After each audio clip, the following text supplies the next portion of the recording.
Os lacradores, viciados em revisionismo histórico, não contentes em ter um personagem negro no próximo Assassin's Creed, eles querem também falsificar toda a história em volta desse personagem para dizer que sim, Yasuke era um grande samurai a serviço de Oda Nobunaga e que a presença dele no jogo é completamente justificada e que ele era uma figura histórica muito mais importante do que ele era.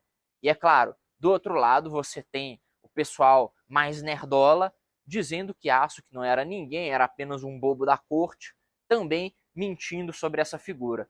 Só que a mentira dos nerdolas, ela está muito mais próxima da verdade do que a mentira dos lacradores. E eu vou explicar para vocês, explicando como funcionava o Japão feudal. E já prestem atenção nesse termo. Japão feudal é um nome que foi cunhado por ocidentais quando chegaram lá.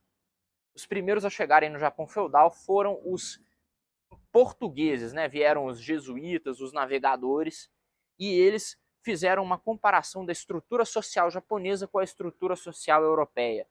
Havia no Japão a figura do imperador, a figura dos daimyos, do shogun, e todas essas figuras eles traçaram paralelos com aquilo que havia na Europa. O imperador era uma figura simbólica, não tinha poder real nenhum. Inclusive, o imperador japonês de hoje é da mesma dinastia que estava no poder naquela época, da dinastia Yamato, e essa dinastia já perdura há muitas e muitas gerações. Eu acho que é a dinastia monárquica mais antiga do mundo, mas eu posso estar errado. Depois dá um Google aí e responde nos comentários se é isso mesmo. A questão é o seguinte, pessoal: o imperador ele tinha poder simbólico, enquanto quem mandava de fato era o shogun, que era o senhor dos exércitos, e abaixo do shogun você tinha os daimyos, que eram como os senhores feudais na Europa.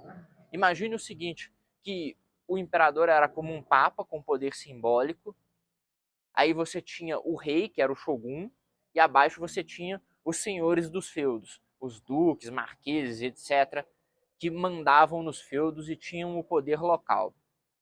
E agora uma explicação sobre a Europa medieval para vocês, que eu acho que vai ser muito importante.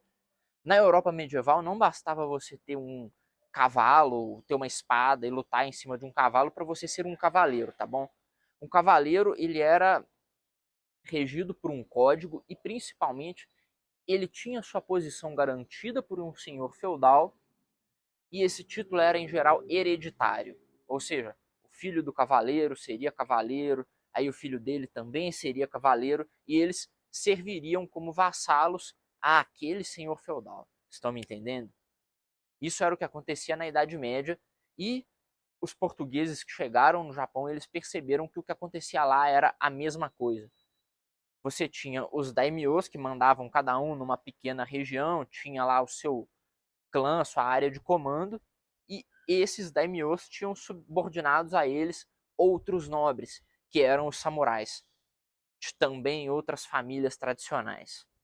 Aí é o momento para vocês entenderem por que Yasuke não poderia nunca ter sido um samurai, porque ele foi um negro trazido da África, não tinha família nenhuma no Japão, mal sabia falar japonês e não foi educado no Bushido. O Bushido é o código moral e militar dos samurais. Ele é hoje em dia praticamente extinto. Parece que tem alguns ainda que gostam de seguir essa filosofia, mas mesmo assim era o código que regia a vida de todos os samurais. Yasuke não conhecia o Bushido.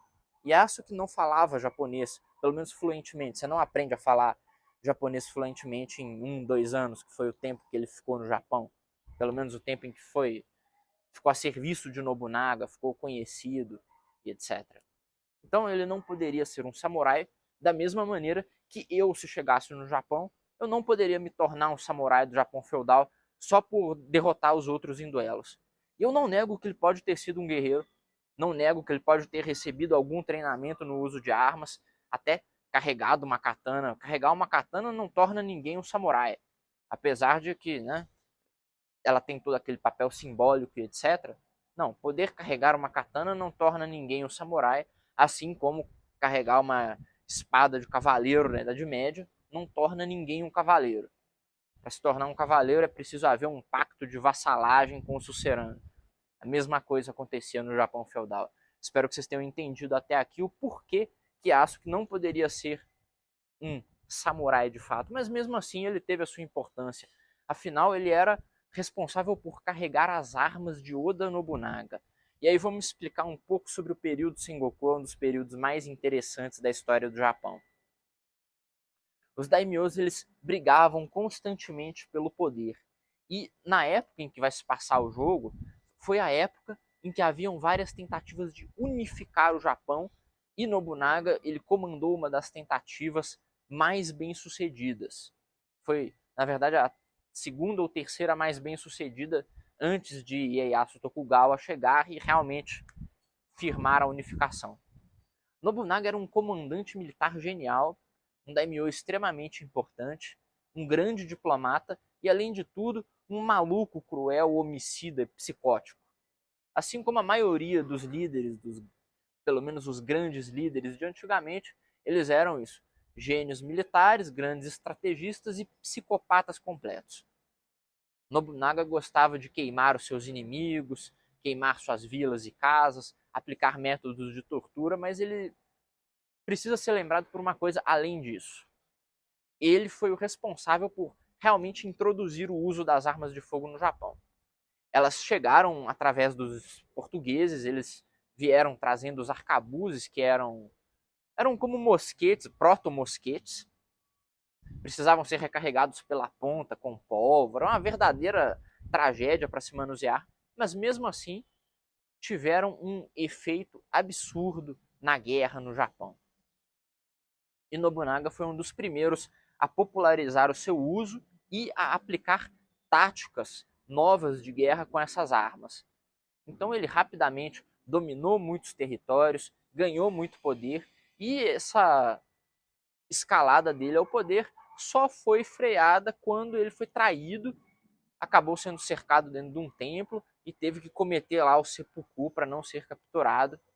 Ele poderia ter sido capturado, negociado, tentado virar o jogo, como qualquer monarca europeu normal faria, mas não, ele resolveu que ele ia cometer o seppuku e acabar com a história lá mesmo, porque isso aí era um dos preceitos que continha o tal do Bushido. Lembra que eu falei do Bushido, o código de ética, moral e conduta do samurai? Então, ele previa que se você fosse cercado, você tinha que pegar uma faca específica, né, uma espadinha, e passar nas tripas. Uma coisa bem idiota, porque um homem daquela estatura ele poderia negociar com seus captores, poderia conseguir, mesmo encarcerado em algum lugar, ele poderia conseguir apoio de outras províncias, virar o jogo e voltar a mandar. Ele poderia ter feito isso. Em geral era assim que se fazia na Europa. Mas ele é, né, japonês maluco. E já que estamos falando sobre japoneses serem malucos, vamos aproveitar para explicar por que Yasuke não era um qualquer. Eu vi muito nerdola dizendo que o Yasuke era só um bobo da corte, mantinham ele lá porque ele era engraçado, não sei o quê. E eu sou obrigado a discordar completamente, porque um senhor feudal da importância de Nobunaga, ele nunca deixaria que as suas armas fossem carregadas por um qualquer, por alguém sem nenhuma importância. Vocês já devem ter visto como que o japonês é bitolado nesse negócio de protocolo, de liturgia, de símbolos. Eles têm um simbolismo em tudo da cultura deles. Para nós ocidentais chega a ser até meio estúpido isso. São realmente esquisitos. Vocês acham realmente que alguém com todo esse preciosismo iria deixar um qualquer mexer nas suas espadas? Obviamente que não. Então é por isso que tanto os lacradores quanto os nerdolas, eles estão bem errados. É claro que os lacradores, numa proporção muito maior, e agora eu vou explicar por quê. É porque para eles não basta, entendem? Fazer um personagem negro. Eles têm que fazer um revisionismo histórico, eles precisam mentir e eles precisam construir todo um jogo ao redor dessa ideia. Eu vou explicar por que está tendo tanto hate em cima desse personagem. E não tem hate em cima da personagem que é uma ninja mulher. Porque, bom, mulheres faziam o trabalho de ninja, o trabalho sorrateiro de envenenar os outros e tal. Ia lá com Daimyo lá no esquema do, você sabe, do pagamento, né? O pagamento em troca de serviço. Ia lá e cortava fora a ferramenta do Daimyo, e acontecia isso aí, pô. Acontecia demais. E, pô, vamos aproveitar e abrir um parênteses. Já que eles querem fazer lacração, eles vão fazer. O Kenshin Uesugi, por exemplo, ele vai ser retratado como mulher no jogo com toda certeza, porque, né, pessoal, havia teoria de que esse Daimyo seria uma mulher. A teoria que não é muito aceita, mas vai vir uma lacração aí, vão colocar um Daimyo mulher por causa do Kenshin, que provavelmente, né, tem essa teoria maluca, mas pelo menos a teoria possível. Né? Eu não acredito, mas é possível. Mas voltando ao problema com o Yasuke. O jogo inteiro está sendo construído para ter um personagem negro.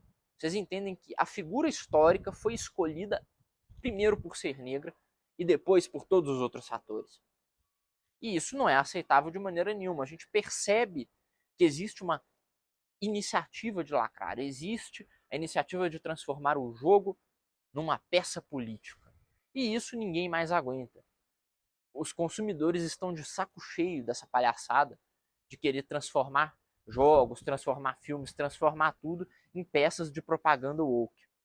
Esse é o grande problema com o Yasuke. Os mais puristas, é claro, estão reclamando de estarem usando um personagem real como protagonista, quando todos os jogos da série inventaram personagens para que esses personagens contracenassem com as pessoas reais, com o ambiente real, a história real e etc. Bom, eu não vou reclamar disso, mas a reclamação quanto à lacração é óbvia. O que está sendo feito é lacração pela lacração. Estão querendo transformar tudo da indústria de entretenimento em uma peça de propaganda woke. A minha dica para vocês é o seguinte: não se importem tanto assim com a cultura de entretenimento. Vão fazer outras coisas da vida.